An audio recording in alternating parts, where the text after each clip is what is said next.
Saudi আরব, কাতার, Kuwait সহ উপসাগরীয় দেশগুলোতে ইরানের হামলার নিন্দা জানিয়ে জাতিসংঘের নিরাপত্তা পরিষদে একটি প্রস্তাব গৃহীত হয়েছে। পরিষদের ১৫ সদস্যের মধ্যে প্রস্তাবের পক্ষে ১৩ সদস্য দেশ ভোট দেয়। তবে ইরানের মিত্র রাশিয়া ও চীন ভোটদানে বিরত ছিল। প্রস্তাবটি বাহরাইনের উদ্যোগ ও ১৩৫টি দেশের সমর্থনে গৃহীত হয়।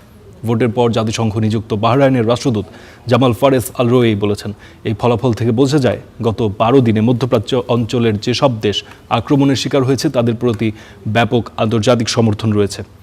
তিনি বলেন, প্রস্তাবটি স্পষ্টভাবে ইঙ্গিত দিয়েছে বাহরাইন অন্যান্য উপসাগরীয় সহযোগিতা সংস্থা ও জর্ডানের বিরুদ্ধে ইরানের ক্ষেপণাস্ত্র ও ড্রোন হামলা গ্রহণযোগ্য নয়। সেই সাথে জাতিসংঘ সনদ, আন্তর্জাতিক আইন ও সুপ্রতিবেশী সুলভ নীতি লঙ্ঘন। তবে ইরানের উপর যুক্তরাষ্ট্র ও ইসরায়েলের হামলার ব্যাপারে কিছু বলেননি তিনি।